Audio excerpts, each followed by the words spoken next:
Hello, everyone, and welcome to I'm Not Okay with Day. I am your host, Day. And you guys, we have a special episode. We have our first guest of season 3. You guys, this guest is actually someone I've known my entire life. There are only a few people in my life that I can say I've known since birth, and this person is one of them. He is a dear friend of mine, and I'm so excited to have him because we are actually going to have a conversation today about burnout, particularly burnout when working in the helping profession. So he's actually a chaplain in a hospital. And of course, you guys know I'm a therapist. And so we're going to have a really, just a real and raw conversation about what it's like in the helping profession. I hope you enjoy it. And without further ado, here comes my dear friend, Alwayne. Alwayne, welcome to the podcast. Thank you. Thank you very much. It's I'm good to be so here. Yes, I'm so excited to have you on. In the introduction, I was telling everybody that you are one of the only people that I've known for my entire life. Facts. Even before we were outside the womb. Before we existed, you guys, our parents were friends. And Yeah, so before we even were born, they were friends, and then we were born, and that's how we came to know each other. And it's actually amazing that we still have contact with each other after all these years. Who would have thought? absolutely. Well, yes, I'm so excited to have you on.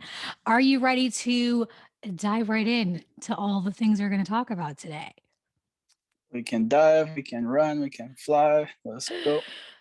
Let's go. But first, y'all know the deal. We do our Some Type of Way, where we talk about something that happened recently that made us feel some type of way. I will go first. This week, my Some Type of Way is really, what is the word? It's really sentimental. I'm sorry to go there, y'all, but I just have to go there. So I have been really struggling with the feelings. Yes. Play that for me. I'm struggling so much with the feelings, y'all. Okay. Y'all know already the feelings. It's hard. But I've been doing this thing where I'm really trying to open up more to my friends and share just what's going on. And so this week I was talking to one of my friends and we had like this really long but meaningful conversation just about things that honestly I hadn't even really talked about with anyone. And it was just so refreshing. And then she was able to open up to me about things. And it was just like good times. And I think the thing that makes me feel really good about that is just knowing that there are people who are just going to accept you no matter what, you know? And it hit me right there. So that's my some type of way. Did you cry in this conversation? I sure did. Which is also hard for me, but Mm. I'm trying to be more to embrace the tears more. hmm What about you, Alwyn? What made you feel some type of way? Oh, well, now I'm wondering if I feel some type of way that you're able to have this conversation with your friend and cry. And meanwhile, I'm over here struggling to cry and Mm, actually wanting to cry more often, but it just doesn't happen. My tears always seem to surprise me. hmm. So it's like I'll want to cry for a while, and then out of nowhere, something happens or someone says something, and I cry. And it's like, whoa, I did not plan or expect to be crying in this moment, yet here I am. But that actually wasn't my some type of way, but I Okay, guess well, I we can felt hear the next one. We let's hear the OG one. so the OG some type of way. So we'll I guess get into what I do soon enough. But meeting with my supervisor slash primary educator, and he said to me that I like to be SOS. What does SOS mean? SOS means stuck on stupid. And when he said that, I was like, Yeah. and he's like, you didn't like that, did you? And I'm like, No. no, because I'm not stupid. And he's like, I know, I didn't say that you were. But you like to pretend that you don't know the answers to things, or like you're not perfectly capable of reflecting or looking at whatever and answering the question because you want me to do all the work. I'm not doing that. Oh. And so when he gave it more context and everything, I was like, okay, I can receive it. But at first, when he said it, it was like, so that made me feel some type of way. Ah, sounds like my supervisor. That's how we supervisors are like your work therapist, you know? Facts, big facts. Oh my goodness. Well, thank you so much for sharing. And I feel like I'm going to probably bring up the two things that you talked about later on in this conversation. All right. But let's begin. So guys, as I mentioned in the intro, we're going to be talking about burnout. Burnout Mm. particularly in the helping profession. Alwayne, as I mentioned in the introduction, is a chaplain. Y'all know I'm a therapist. And so we spend our days absorbing all the things. So I wanted to ask you first, Alwyn, how did you decide to go into chaplaincy? Like, what was the thing that made you decide, okay, this is what I want to do? Yeah. So I came to America to live in 2013. Having lived in Jamaica my whole life, and I came here wanting to do marketing or something like that because I thought that seems fun. Then I pretty much learned that was most of what I was looking at was like glorified door-to-door sales, and I was like, yeah, that's not the move. But from ever Sorry to all the since, marketing people out there. yeah, I'm not sorry. He said it, y'all, not me. But since I was a kid, I always wanted to be a pastor because I guess that's what ministry looked like. That's what I knew at the time. But then the older I got, my father became a pastor, and I was like, having seen what his life was like, I was like, that's probably not for me. But when I got here to the States, random people, as well as people who knew me pretty well, would see me and just be like, are you a pastor? I'm like, nope. My father is, but I'm not. And it's like, I think that you should be a pastor, or you should, be in the ministry, blah, blah, blah. And my answer was always the same, okay, but if I don't sense that God is telling me that for myself, then I'm not going to do that just because that's what people think I should do. So that happened quite a bit. And then I remember it was July of 2014. I was in New York, and I was talking with my best friend. We were walking, it was like Saturday afternoon, like in between lunch and church. And he was one of the people who was really encouraging me to go to the seminary. So that's where you go to study if you want to do a master's in divinity. That's what the degree is called.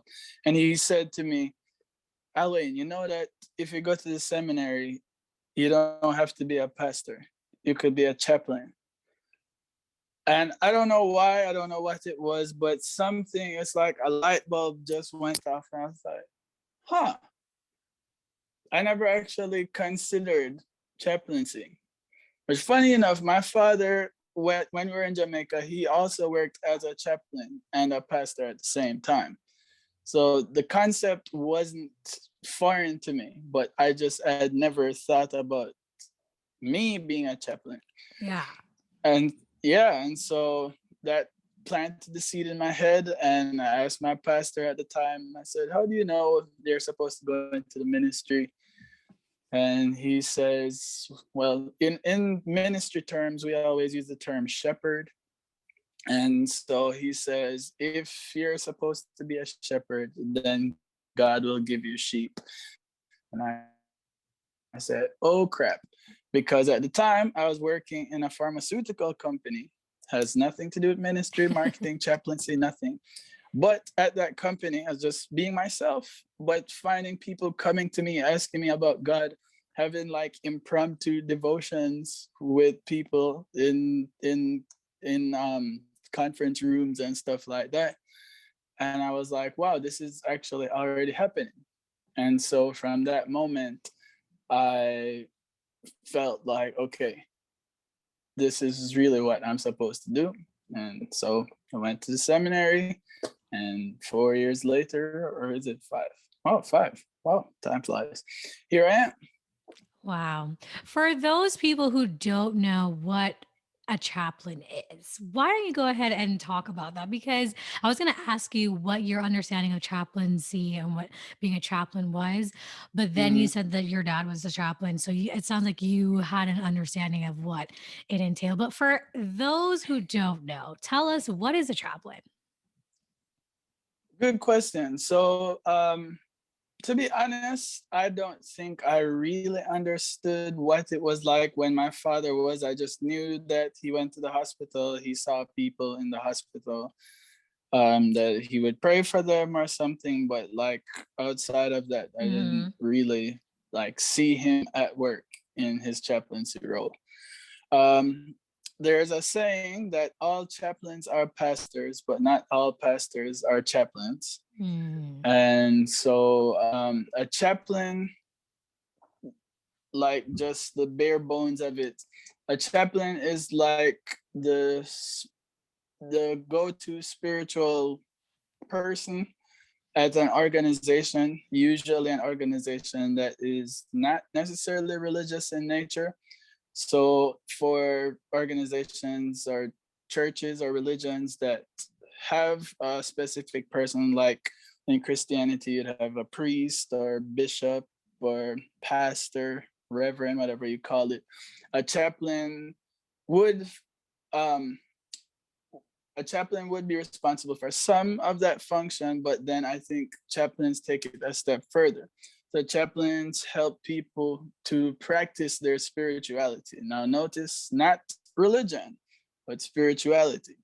Are there some religious components to it? Yes, but there are one. That's one of the things I love the most about chaplaincy is that you're going to chaplains will probably have their own. Well, not probably. Chaplains will have their own faith tradition, if you will, and their own practices. But the chaplain actually helps people to practice that person's thing. Hmm. So, for instance, I personally am Christian, but on a day to day basis, I interact with people who are Muslim.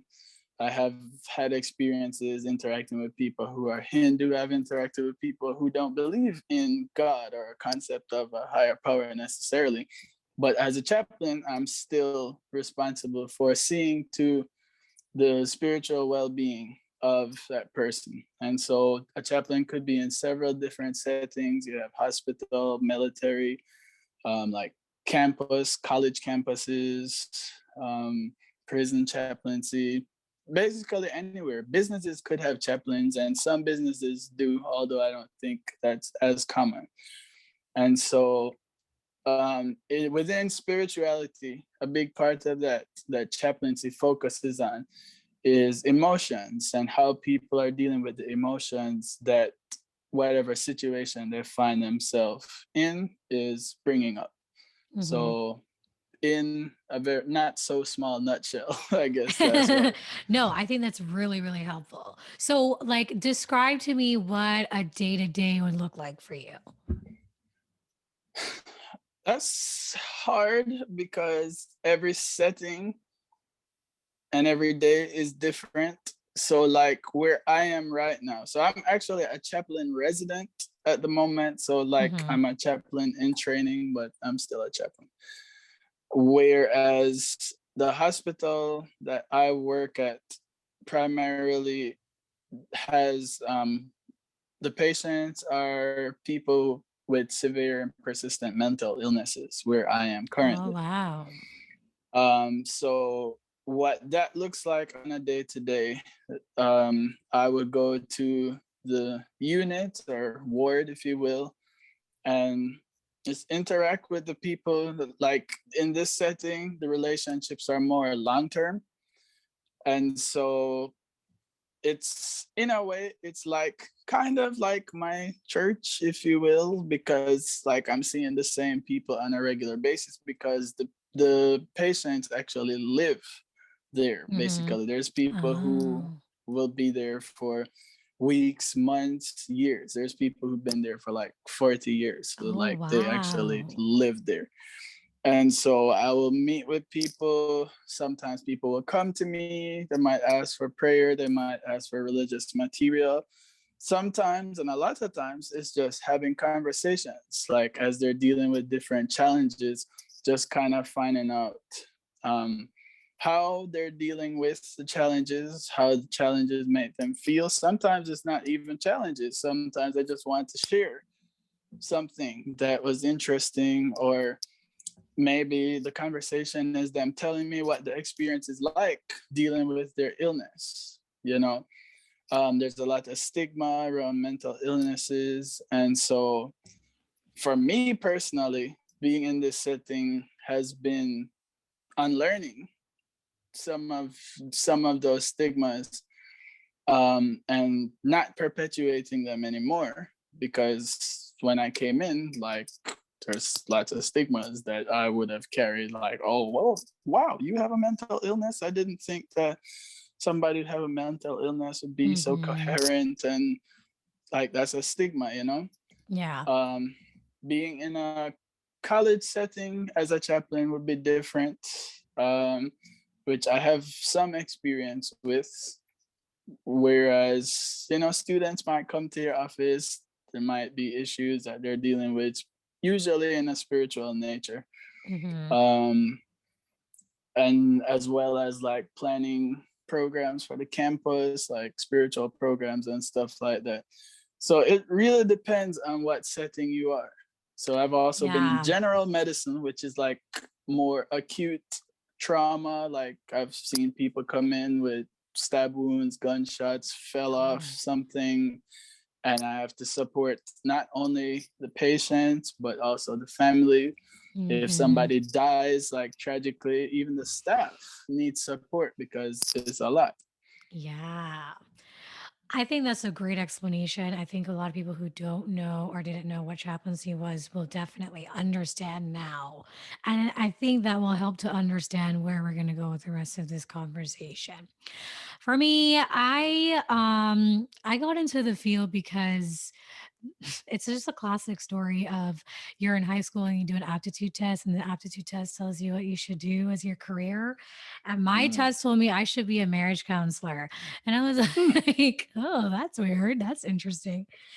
So after that, I like it was close to college time and I looked into, different ways to get there. Social work came up and I was like, hey, this sounds good to me. Mm-hmm. I've always been the person though who everybody comes to with their problems. Like I was always my friend's Same. therapist before I became an actual therapist. So like it kind of like you where it was natural for you wherever you were, you just kind of exuded chaplain energy. It was the same thing for me. And so it just kind of like happened where I did social work, I went to college, I did my master's, all the things. And yeah, I wasn't expecting to be a therapist though. I Mm. didn't really know much until I went to college to figure out, okay, like all the different things that social workers can do. But What therapy did you sounded, expect to be? well, like you have case managers, the Mm-hmm. classic, like, oh, we remove the kids from the home, I didn't want to do that, that's for sure. And then you have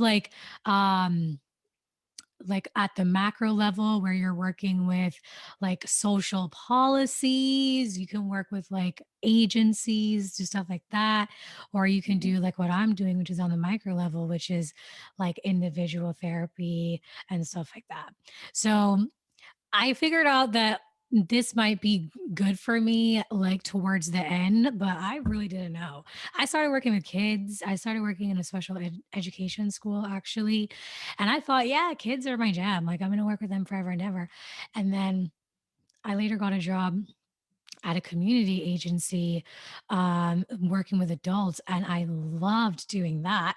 And so I was like, okay, I think adults is Hmm. where it's at.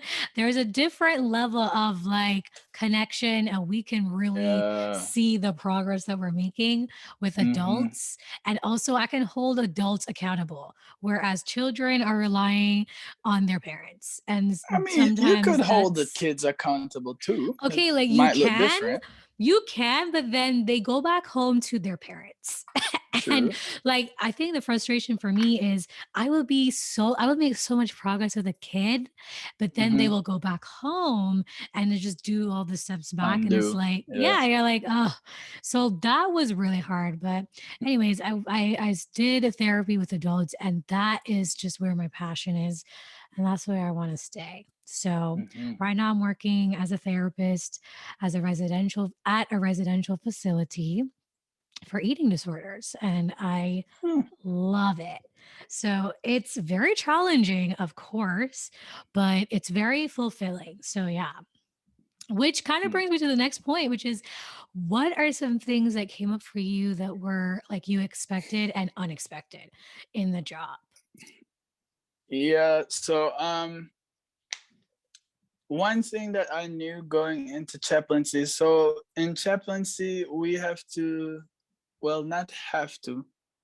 I mean, it's recommended. I would personally recommend doing something called clinical pastoral education, which is like probably the standard type of training that you would do in this country to become a chaplain. I knew going into that I would have to talk about feelings a lot, but my thinking was like, well, people are gonna tell me about their feelings, but I didn't realize just how much I would need to learn and attend to my own feelings, um, be aware of how the experiences from my childhood or just my life would affect me, and um, at times bring up trauma or triggers and stuff like that. Like I thought, well, I'm going in to help. I didn't know just how much some of these experiences would actually impact me and bring things up that some a lot of the time I didn't even realize that they were there.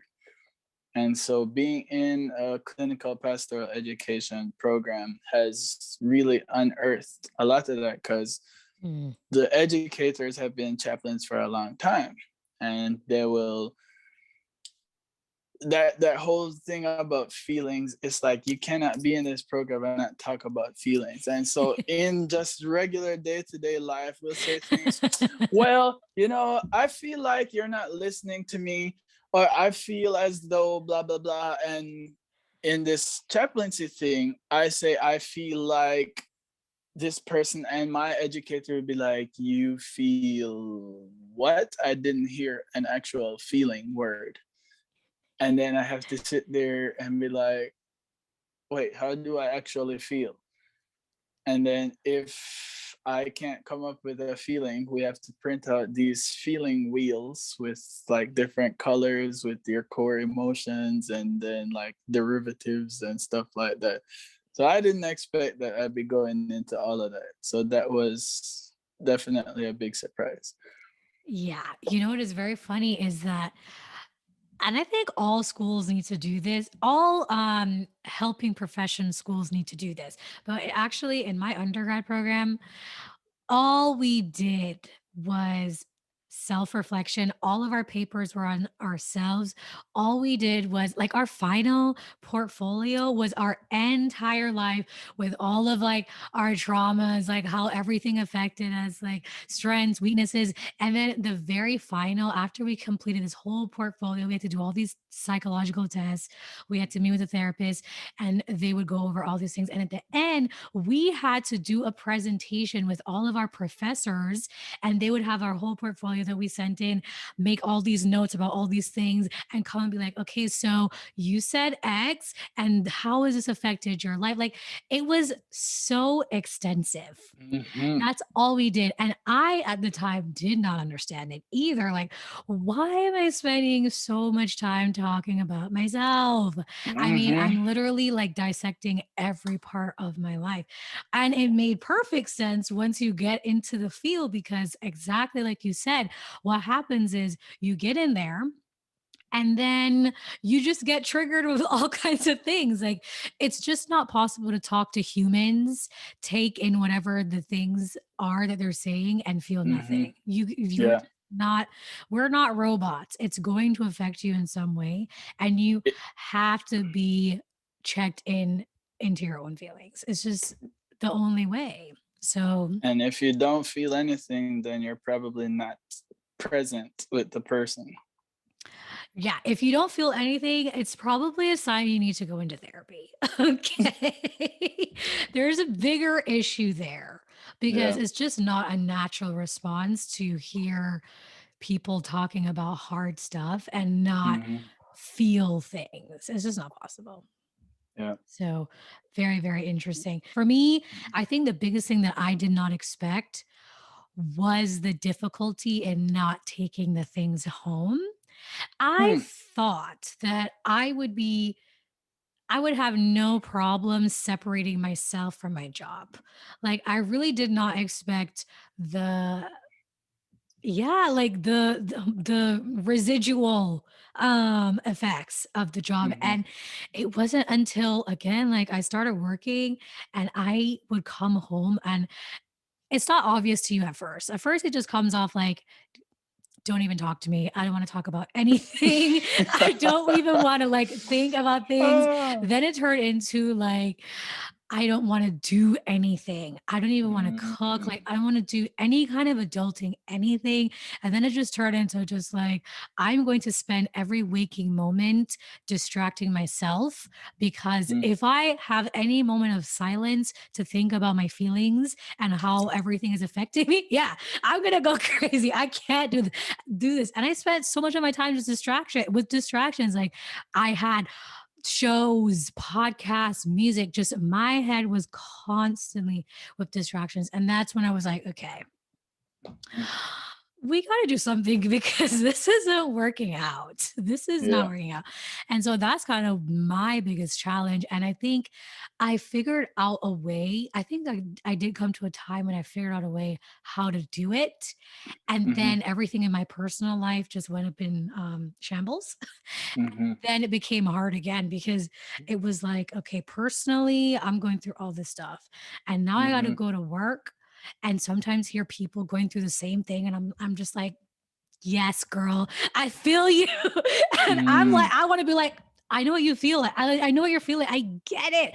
And it's just like, then we have things that we're just like, oh my gosh, it just was so hard to separate, because I'm noticing in my heart I'm about to break down. Like, I can't do this.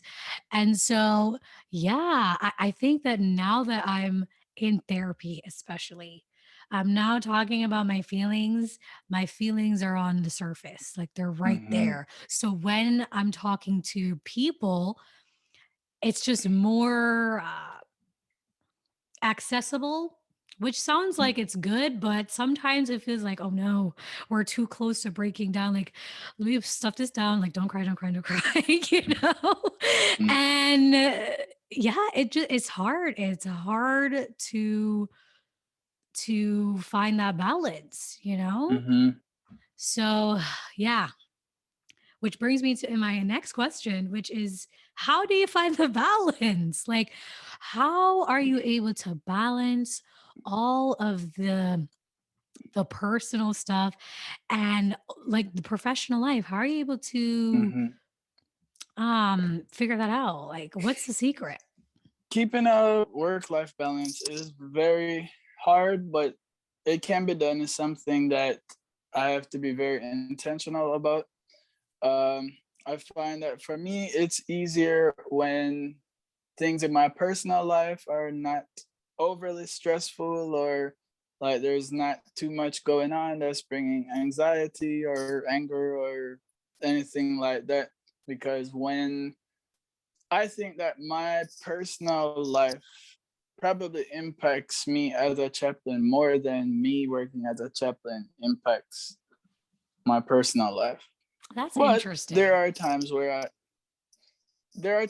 I come home and I'm talking to my spouse and I definitely have my chaplain brain on Oh, yeah. when I know all about that. she might not necessarily want the chaplain brain and she actually wants me to give suggestions and stuff, and I'm like, well, how do you feel about it? And it's like, well, I feel like, and then not a feeling, and I'm like, that's not a feeling. But I have to practice, I suppose, because it there are times where I also need the reminder. But yeah, if things are stressful or um difficult, then when I go to work, sometimes I'm not as present with people as I would like to be. So people are talking to me and they'll say something that might be really important, but I'm in my head thinking about what's going on, or maybe not even necessarily thinking about what's going on in my life, but just not having the energy, just not being able to focus, and I'll just miss things. And then when I write about it, bring it to my education time, it's like, okay, what were you feeling here? What were you thinking here? And, sometimes I might go through periods where my motivation is really low. I come home, I have work to do and I just can't do it. And then it's like pressure and anxiety, and it just gets all overwhelmed. And then I just curl up into a little ball and pray and say, please, God, help me to get through this because I don't have it right now. Yeah. I mean, I think it's the same thing for me. Like it's just hard to have, sometimes it's hard to be intentional. Like you try to do all the things, like I will leave work and they say, take off your badge so you can feel like you're not at work anymore. And I'll do all Mm-hmm, the things, but sometimes it's just hard to figure out the balance. But the number one thing that helps me is therapy. mm-hmm, 10 out of 10 recommend, okay? Because listen, sometimes it's just too much. And sometimes the mm-hmm, people in your life are not equipped to deal with all of these things. Like, especially, I don't know if that is something that you find is the case, but well, seeing that you're more affected by the personal life instead of the work, but like sometimes I will have a difficult issue going on at work, but I feel like I can't really talk about it with my parents or like my friends because they don't get it. Or sometimes I feel like, mm-hmm. man, like I don't really want to talk to them because I don't want to bring the vibe down. Like it's really Yeah. depressing. They didn't choose this career. I did. And so it's kind of like I want to release, but sometimes I can't because like they don't Mm-hmm, get it. And so that's why having a therapist is really important because I can, first of all, she already knows, for me personally, she already understands mm-hmm, what I'm going through, but she's also a third party person that literally is being paid to listen to me. mm-hmm. I And was so, yeah, go ahead. no, I was watching. I don't know if you've seen it's on Apple. I shouldn't be giving any free plugs, but I've been watching Ted Lasso on Apple I've heard TV. about Ted, I haven't watched it. Is it worth So the hype? Because everybody's obsessed. I think it is. I really do. But in the second season, so not giving too much away, this Mhm. amazing psychologist comes in and he has this conversation basically belittling what she does, saying like, oh, she's saying that she's here for me, but you're here because you're paid to listen to me. But she flips it back on him. Is like, you coach the team. Do you coach the team for free? Is like, well, no. So so when you said that the therapist is paid to listen, immediately my mind went to that. But yeah, that's something that I've had to be more intentional with, like not carrying home stuff Mhm. because I don't want to be overwhelming my spouse with everything that's going on. And then now she's in this mode trying to give me solutions and try to fix. And it's like, I probably need to also find somebody else to talk to. So sometimes, like, Yes. I do have a couple friends who are also in chaplaincy. So sometimes I Oh, talk that's to good. them. But lately, I've gotten to the point where it's like, yeah, bro, it's time to find a therapist. So, like, I actually have a referral. So it's just a matter of Hey. calling the number now and Do it, do it. actually doing it.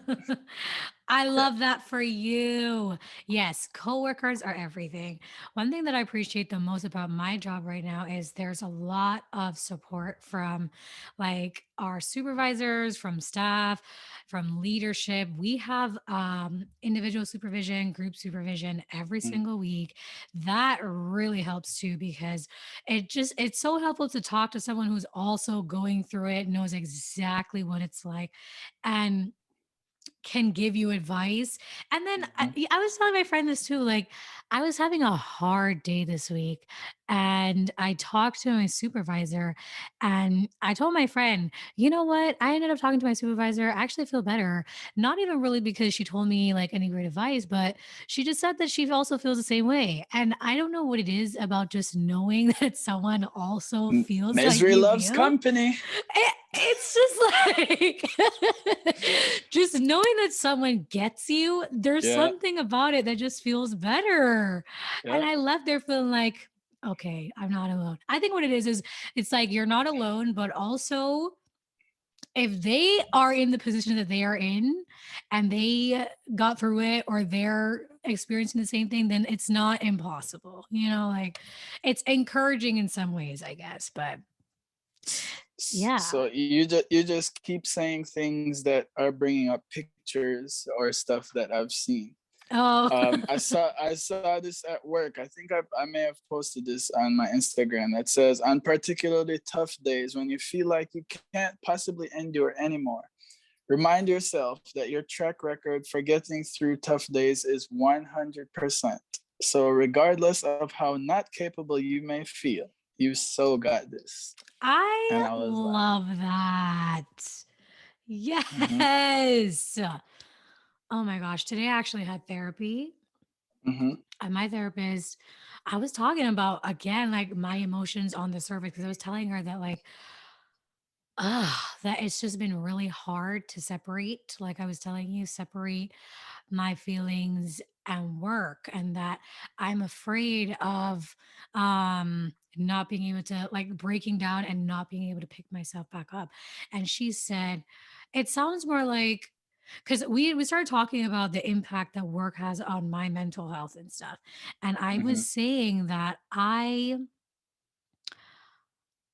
have to keep it in the box. Like I had to compartmentalize. I had Says who? I, okay, and basically that's what she said. She said, "What if you don't put the things in the box? What if you don't put your feelings in the box?" And I was like, "Then I'll cry in front of a client and I'll probably break down." And she's like, "And what if you cry in front of a client?" And I'm like, "I can't do that. Why?" Because then I'm gonna look like I'm not a professional. And she's like, "Or you're gonna look like you're a human and Mm-hmm. that Come feels on, feelings." therapist. Right? And I was like, "Okay, I see what you did there."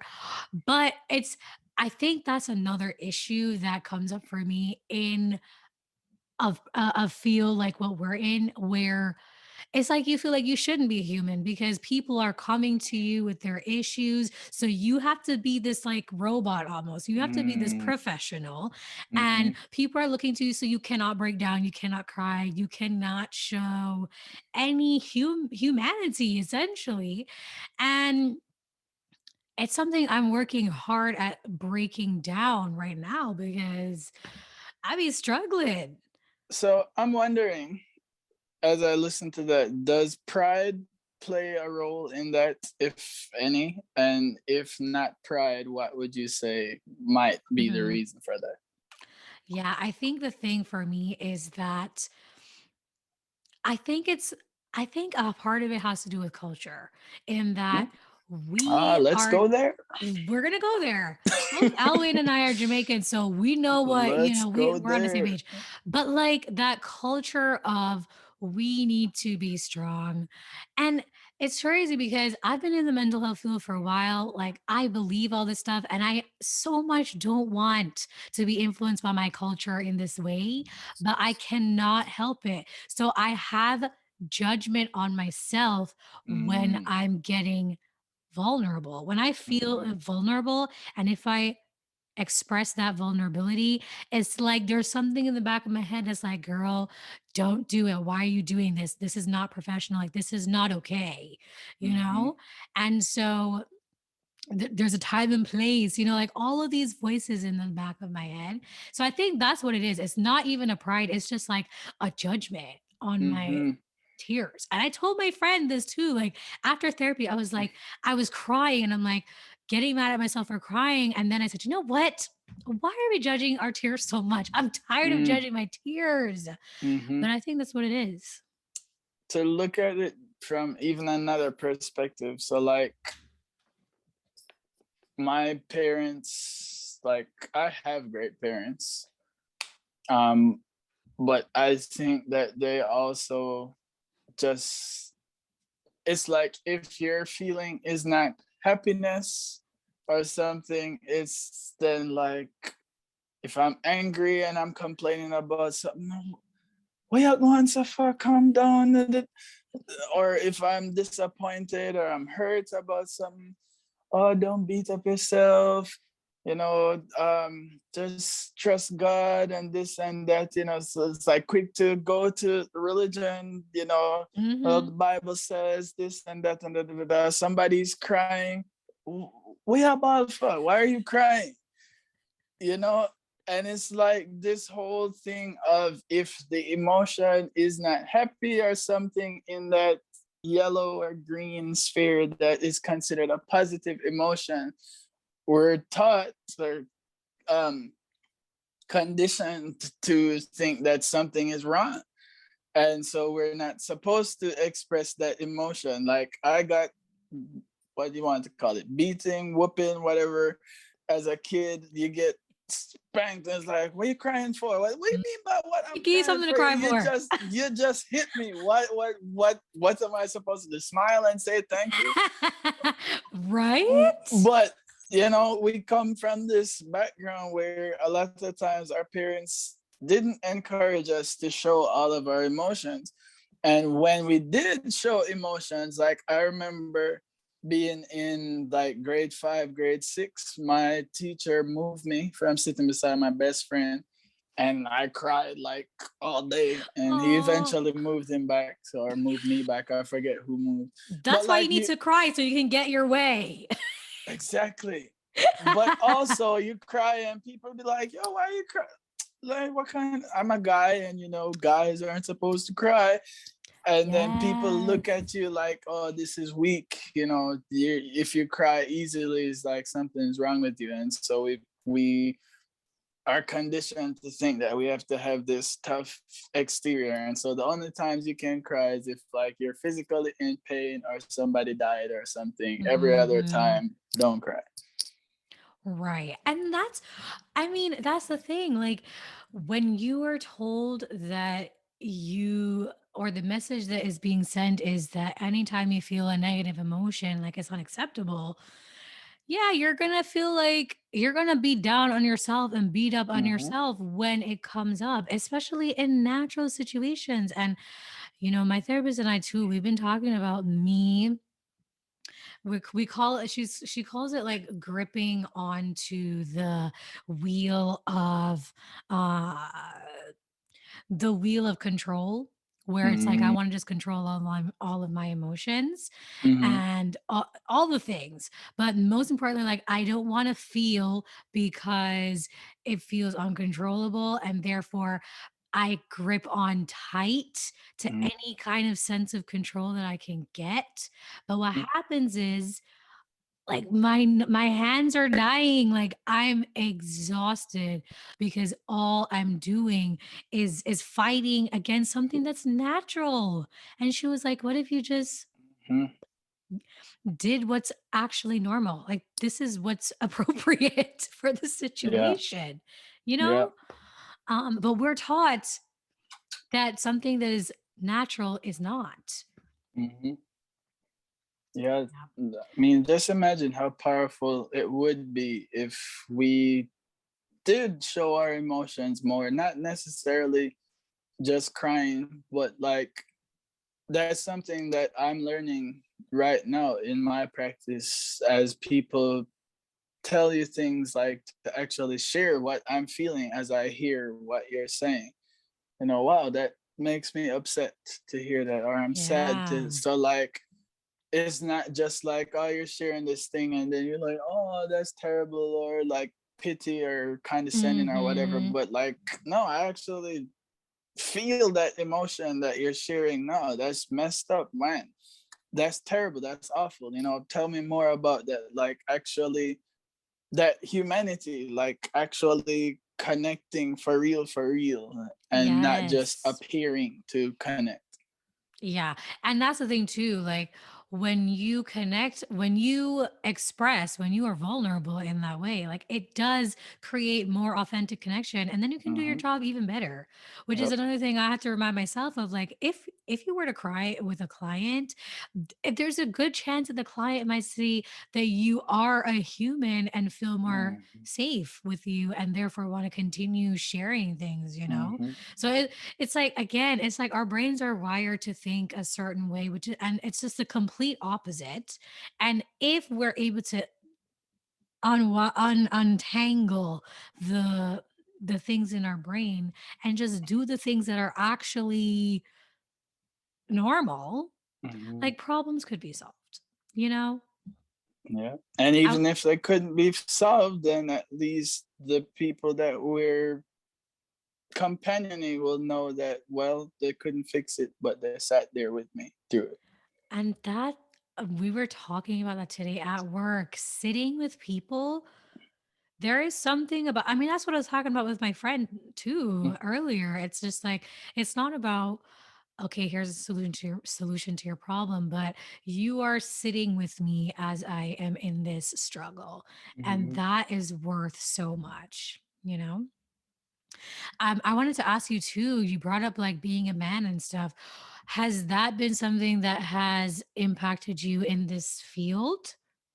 Like the toxic masculinity, like the ideas that you have to be a strong man, that you cannot cry, you cannot express emotions, and then going into a field where they're telling you the complete opposite. Like, has that been something that has affected you? um I would say that for me, I actually came into chaplaincy wanting to be able to express my emotions more, because as a child, growing up until maybe like 12, 13, like I could cry for Mm, anything easily. Like you talk to me a way I don't like, I would start crying. And now it's like the worst thing could happen to me, and it will take weeks or months. Like I'm angry, I'm grieving, I'm hurt, I'm mm, whatever. And there will be no tears until suddenly, out of seemingly nowhere, it just creeps up. And then afterwards, I'm like, whoa, I didn't expect that I would be crying. So, like, that's something that I actually want. And at yeah. so I conduct groups, spirituality groups at work, and that's something. Maybe it wasn't this week; it was last week. But that's something that we were talking about. I talked about crying with the individuals that were in my groups, and talking about how you feel when you cry, what are the benefits, and like, Mhm. so this is men and women, and asking, when was the last time you cried. So yeah, the last time I cried was October 4th. Don't ask me why I know the date specifically, I just do. But Okay. it was very necessary. It was something I had been holding in a lot, and it was like somebody just took a pin and it's like boop, and Yeah. That's you how know, it is. and I felt relief. I felt lighter afterwards. So I am a big advocate for crying, whether you're male, female, non-binary, whatever, whoever Love you are, it. like cry. Yes. And yeah. Okay, so my question is, what since what do you think it is that changed for you when it came to crying? Since you were like able to do it so well, and then like what happened there? Um, I think so. The short answer is I'm not 100% sure, but Therapy. I'm going. I'm You on are my going. way. You are I'm on my going. way. Do not Um, tarry. I'm not Okay. tiring. I don't work tomorrow, so maybe I'll call tomorrow. Or But I don't work tomorrow, so I will call tomorrow. well, I promise I'm not putting it off on purpose. I'll do it. I'm gonna do it. Besides, since I got the referral, I have 30 days to set the appointment up. Okay, And that's if good. I So don't, we so need to. Mm. procrastinators like me, we need a Oh my little goodness. A timeline and push. everything. Yeah, but I think I think there's a situation where I did something that I didn't think was a big deal, and my parents did not see it the same way. And I think that this is it. I'm not sure, but basically, I got a beating for it. And after this beating, like immediately after, I'm still in full mode. Hmm. And my parents decided that it was a good time to have worship, and that I, in the midst of my tears, was going to have to say one of the prayers. And yeah, I don't know. Like at that point, I it could have also just been part of like the whole toxic masculinity culture. Like everybody around me is not crying, so I'm becoming a teenager, becoming a man. Men shouldn't Mm, cry. It's good, like it's a badge of honor not to cry. And so for a long time, I took that to heart and became yeah. proud. And then here I am now, actually experiencing more hardships and difficulties in life, and carrying around lots of resentment and anger and hurt and disappointment, and wishing that it would come out, but Mm, most of the times it doesn't.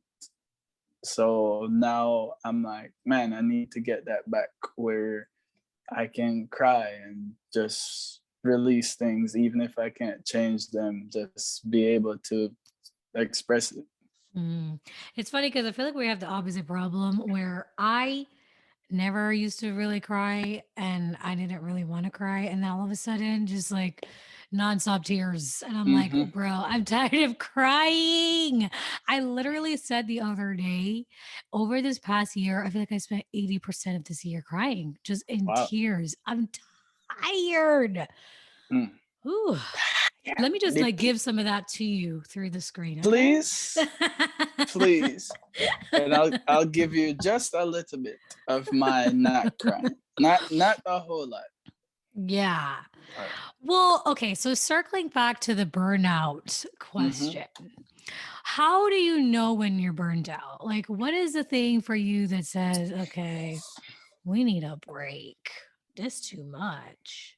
There's too much. Is that lady from Sweet Life of Zach and no, that Drake and Josh? Anyway, I'm thinking Mm, of the meme, and she's like, oh, "That's oh, too." actually, I don't know. Yeah. Anyway, um, when I'm burnt out, what the one of the biggest tells is that things that I'm normally able to do with, not, I'm not gonna say it's easy, but things that the amount of effort that it takes me to do something doubles or triples, and it's like I'll sit there, I'll be on my phone, I'll be Mm. scrolling like, man, I really should start this thing now. All right, one more game, 25 minutes, 30 minutes, an hour later, and then it's just like, I'm just going to go to sleep. I'll wake up early and do this. Next day comes, and then the deadline is like in 2 hours, and I'm just like, so there are times where my energy is low, so I should be going to my units to visit people, and I just wait till like the very last moment or something, and yeah, that's like that's I think my biggest tell. Yeah. Yep. I What's think yours? mine is kind of like what I was saying earlier. It's just like, I don't feel like talking to anybody. Mm, I don't feel like doing anything, no energy. When I'm eating out a lot, it's because I don't want to cook. And it's just like, I just don't want to do anything. Yeah, the energy, mm-hmm, like you said, energy is low. Doing basic things is hard. And things that I would normally brush over or normally would be able to handle, it just is too hard. And I'm like, I can't. When yeah. I'm dreading going to work, when I'm Mm, driving and there is a heaviness in my chest, that's a sign that, honey, we need a holiday. Okay. We need a mm. vacation. This ain't it. So, yeah, that's it for me. I mean, what do you do when like you can't take a vacation and you don't have any PTO and you are feeling this burnout? Like, what do you do? Well, most times I show up and I do what I can, and I try to be honest about how I'm feeling with my supervisor, and 9 out of 10 times the response is usually gracious and understanding, and a lot of maybe you should see a therapist about that. But being in this field, I am fortunate that my superiors are very understanding because they are chaplains themselves, and you know they're older than I am. They've seen it all, been through it all, and Mhm. so it's helpful to be able to talk to them. Sometimes I talk to them and they give me feedback that doesn't feel good or that I don't like, but it's like, you're right, you're right, you're right, you're right. You know, so yeah, I mean, I don't know that it's ever gotten to the point that I had zero PTO or sick days or something. Mhm. Hopefully it never does. But yeah, recently there have been several days I wake up and it's so hard to get ready to go, Yeah. and I'm super late. I don't even bother to text, oh, running late, blah blah. I get there when I get there. I'll try to stay behind so that my hours are where Mhm. they're supposed to be. But yeah, it's very hard. Yeah. Yeah, I mean, for me, when I've definitely had my PTO run out and I'm like, Lord, what are we gonna do? That's happened to me before.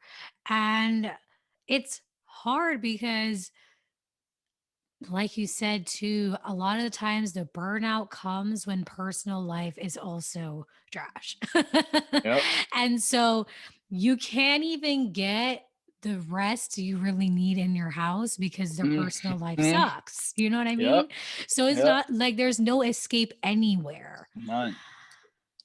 And that's just hard. And I That's think hard. That's the number one reason why, again, therapy, very important. And also having a person, like, even if it's just one person in your life who you can speak to outside of your therapist, kind of like on a regular basis. I have a friend that I can talk to about literally anything at any moment in time. And that has been a saving grace for me. And so, like in days like that too, she kind of holds me accountable too. Like, hey, what are you doing to take care of Mhm. yourself? Her number one question to me is, did you pray about it? And in those moments, I'm just like, ugh, sometimes I'm like, girl, you're right. And sometimes I'm just like, That could be a trigger for me personally, but yeah. But uh, but you know what is really crazy is that that's it, right? Like when I was just talking about this in a Sabbath school the other day, when mhm, we fall, like when things are going terribly in our lives, my go-to at least is let me distract, as I said, let me watch a show, let me listen to music, let me listen to podcasts, let me just dive into something that I can fully just like turn my mind off and focus on this other thing, right? mhm, But the problem is that's a temporary fix. That is not yeah. going to fix the problem. So I eventually have to come back and the problem is still there. And it's like, why don't we go to the person who can actually solve our problem? Why don't we go to the person who can actually give us peace? Mhm. And so having a friend that can say, hey, did you pray about it? Did you go to God about it? You know, it's not like the same thing of like, oh, just pray, but it's like, hey, this is something that is helpful and can be helpful and maybe you should do this. You know what I Mhm. mean? And so, yeah, I'm thankful for her that she can keep me in check Mhm. in those times. And I think what you said earlier about intentionality, that's what Mhm. I'm learning and I'm trying to do now. Like, I'm thinking to myself, okay, I need something that I can do that is completely relaxing, is not a distraction like TV shows, but is something that I can maybe do, maybe with my hands. That's a good productive activity, but Mhm. also relaxing. And like You should yeah, join the club and start playing tennis. It, tennis. yeah, so that's like been one of my biggest self-care things is playing Really? tennis. But even in that, I still had to like start getting more intentional with it because there Yeah. became points where it was not bringing me relaxation, but was actually getting me more angry because so I'm super competitive. Therapy. I'm very competitive. I like to Oh my win. gosh. I like to win a lot. So maybe a And competitive sport is not your self-care thing? so, right, I realized that so you can play tennis where like you're just hitting back and forth, no Mhm. points, no nothing. That's great. And I had to kind of test and go through and realize that maybe I shouldn't play competitively, especially Perhaps. so I've been like using Facebook groups to find people to play with and so on. And I also realized that I feel much more comfortable, I feel much more relaxed when I play tennis with somebody. Like obviously in the very beginning I don't know them, but like I'm Mhm. very big on how do I feel as I interact with this person. And if I Mm. feel safe and like I can be myself, usually I play much more loosely in the sense that Yeah. I'm relaxed, I'm playing the best that I could play versus, well, I don't feel particularly safe. Oh, this person is better than me. Now I need to prove that I can like be up to their level so that they'll want to play with me again because it's hard to find people to play with.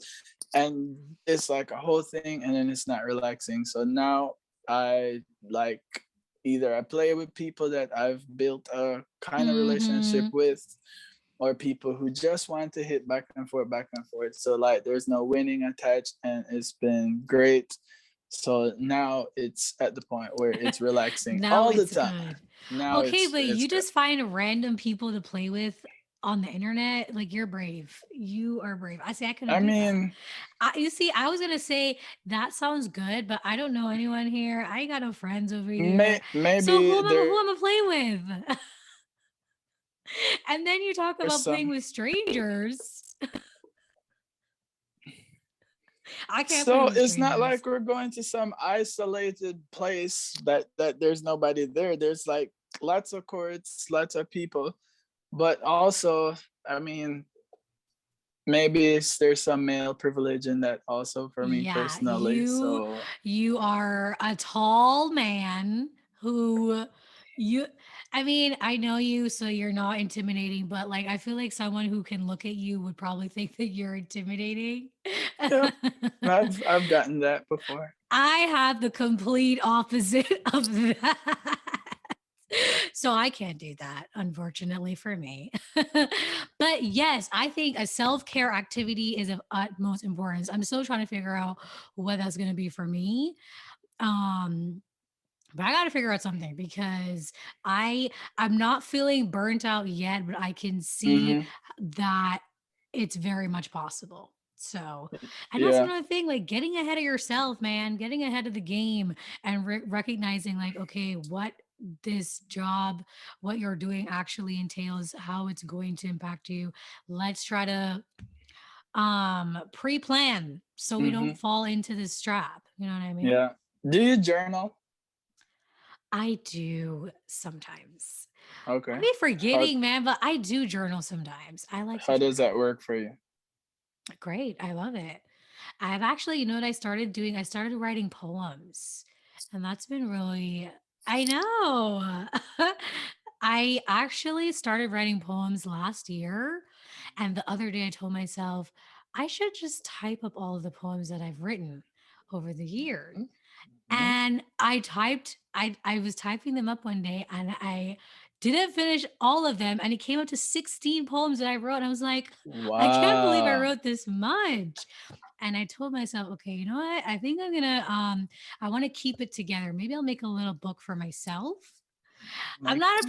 professional, like we're not like I'm not Rupi Kaur or anything like that. Listen. Okay. But I want to keep it for myself though, as Hmm. like I don't know, remembering where we're at. Memoirs. Yeah. Yeah, but I do. I will Hmm. write poems a lot more because I think that I'm able to like get the point across quicker. Like Hmm. journaling is like you're just writing a lot, you know. Hmm. But I think that when I can get it out in a poem form, it's faster, Hmm. you know? Yeah. So for me, I it's been recommended that I journal, which would probably help me to do more self-reflection. So I probably Yes. should. Do it. Um, One thing, well, two things technically, both involve writing that I've done, but usually this is like at the point where I'm like up to here. I've had it. One was, so I've done therapy before. It's not like Okay. I'm therapy avoidant or something. Okay, good to know. And it was recommended to me that I write a lament. Like, if you read the Psalms in the Bible, Hmm. David be like, how long, oh Lord, will yada, yada, yada. So I Yeah. actually wrote a lament once and I actually read it. It was about 7.5 minutes. Um, it Wow. was, yeah, but that helped a lot actually. And funny enough, well, not funny, but at the end of that lament, I actually used it in a sermon and I cried like 15 seconds afterwards. And then the Yes. the other one was, I like, out of nowhere, this was like totally a God thing. Like, I've been struggling a lot recently. And so that same day that I cried, October 4th, I wrote a song. Oh, okay. And I came home and like the words just flowed. I was still at work. I pulled out the notes app, wrote the whole song, like verses, chorus, bridge, everything. Wow. I come home, tried to sing it for my spouse, and your boy was slain, just bawling,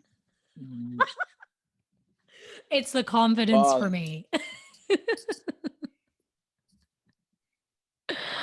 Oh, It was like when I say bawling, I mean like crying, weeping, like I snot I mouth. I I, Yeah, I gathered. yeah. That is great. You guys, Alwyn is a singer too. We got a singer, songwriter, So are guitarist. you? Okay. Okay. But anyway, I love it Mm-hmm, for you, Alwyn. You mm-hmm. better. Okay. See, but that tells me that that's something you need to keep on doing because maybe that'll bring out the emotion more. Perhaps. Perhaps. Okay. We're coming down to it. What is the thing that keeps you going? Like when you're finding the work is so hard to go to, what keeps you moving forward? Mm-hmm. It's the people. Like I consider it such a privilege for people to tell me their stories. Like at first, I'm a stranger. Like you don't know me, I don't know you, and Yeah. you decide to trust me and to share vulnerable parts of your life. Like that's a huge privilege, and I just enjoy being able to share in such a sacred moment with people. I learn from them, and it's just that I just have this desire to bring connection and to connect with people. And so whenever I have the chance to do that, it's like I relish it.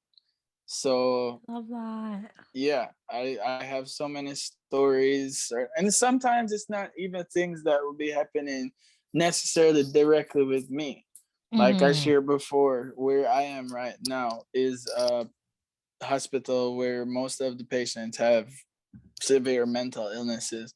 And I remember one day, two women sitting on a couch, and one was eating like some kind of chips or something like that, and the other was just sitting there minding her business. And the one with the chips, like, just like looks, she doesn't even look at her really. Let me kind of turn. She just kind of like just hands her a chip, the other person, and the person was like, no, no, no, I'm fine. And then the lady with the chips was like, just like, and then so the other lady was just like, and she just took it and just ate it. And I'm like,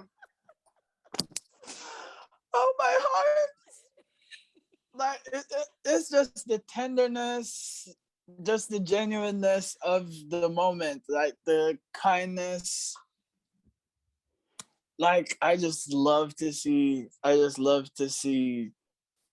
those parts. I mean, I, I humanity is there's still greatness in humanity. Yes. Yeah, that is very similar to me too. I feel like that's it. Like my favorite thing about my job is being able to be a part of someone's growth. Like knowing that Yep, you yep. are a part of it and you get to witness it Mhm, too. Like you get to see it right before your eyes, this mhm. person growing to be who they ultimately want to be Yeah. and make like this positive change. And sometimes that growth doesn't look great. Like Mhm, sometimes that growth is ugly and messy and scary. Even for me as the therapist, it mhm, doesn't always feel good. But knowing that, like, there comes a time when I can say goodbye to this person and know that they have gone on the beginning of their journey, it does something to my heart too, you know? And that's the mm, thing that makes me want to keep on doing my job. Like, mhm. and I think I try to remind myself because sometimes I feel like, man, I'm not doing anything. You know, sometimes the imposter syndrome just comes in and it tells you, what are you doing? You didn't even know what you're doing, and Yeah. all of these things. And I just remind myself that the same thing that you were saying, just sitting with a person is so Mhm, important. Me just being in the space makes a difference, period. And the fact Yeah. that these people are also in this space have made the brave decision to come into this space Mm-hmm. and sit with me, a stranger too. It's just like there's nothing else like it, you know? Mm-hmm. So and I try to remember that like in those hard days, I try to remind myself, this is why we're doing what we're doing. Like we're not Mm-hmm. doing it like this is hard, but that doesn't mean that it doesn't overshadow the good parts. If it does start to overshadow the good Mm-hmm. parts, maybe we need some assistance. Or maybe we need to reevaluate some things about our lives. But I digress. But Yeah. yeah, that's it for me, man. Mm-hmm.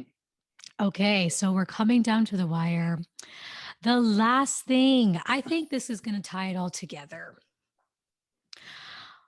We do this in every podcast. It's our What God Has Taught Me. What Mm-hmm. is something that God has taught you? And you know what? Since this is the first time, it doesn't have to be like in the past week. It could be.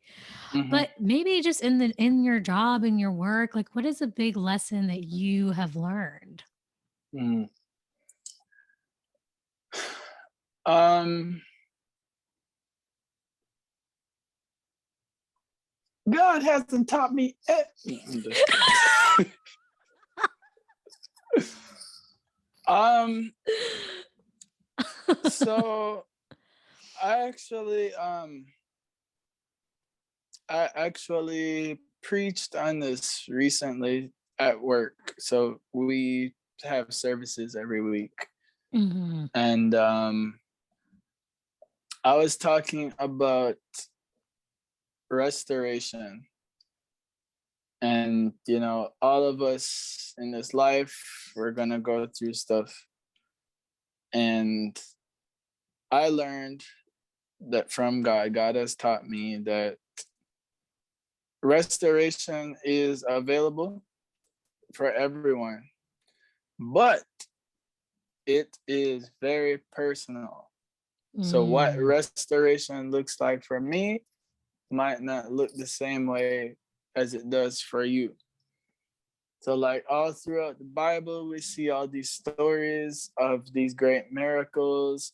When I preached or talked about, talked about Job. I talked about blind Bartimaeus. You can think about story, woman with the issue of blood, this and that and the other. Mhm. And we see these miracles, and we're like, wow, Jesus came and healed these people, and just like, just like that. But the truth is, like, we don't know how long all the time.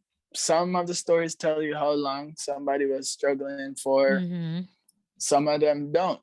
We don't know if when the miracle happened, the person who was blind that received sight, did he go blind again? What was his life like? How did he adjust to life after being blind? We talk Yeah. about Job. Job lost 10 kids. Yes, Job got 10 new kids, but you're going to tell me that there wasn't some trauma in that? Like you lost all of your children, your possessions, this and that. Mm. But, you know, yes, there was restoration, but it was not the same for each person. And so Yeah. sometimes being restored, it might be a physical thing. Sometimes it might be a spiritual thing. It might not be something that somebody sees. And so, like, each person's restoration journey will look different. And it's uniquely beautiful. I love that. That is so good. I think something that God has taught me, I mentioned earlier, I have really struggled a lot recently with imposter syndrome, where I just feel like, man, like, what am I doing? Why am I even here? Like, I can't do this. I start to doubt all of my abilities, everything. And actually, it was funny because there was one day that I was just all up in my head. And I will never forget. So when I first came to the job, I talked about this on the podcast too. One of my clients, she wasn't actually my client. She was just a client like that was just there. Because it's Mm-hmm. a residential facility, we also do groups. And Mm-hmm. so I was sitting in on groups, and just like in my training phase, I was around. And so sitting in groups, I also participated in groups. Mm-hmm. And she was about to leave, and she made yeah, I think she made everybody these like jars of, like these sensory jars, right? And she made me one. And it was like, I was Mm-hmm. new. She did not know me. I literally was there for like a week. She was about to leave, and she made one kind of like a goodbye gift. Mm-hmm. And she gave one to me. And you know what she said to me?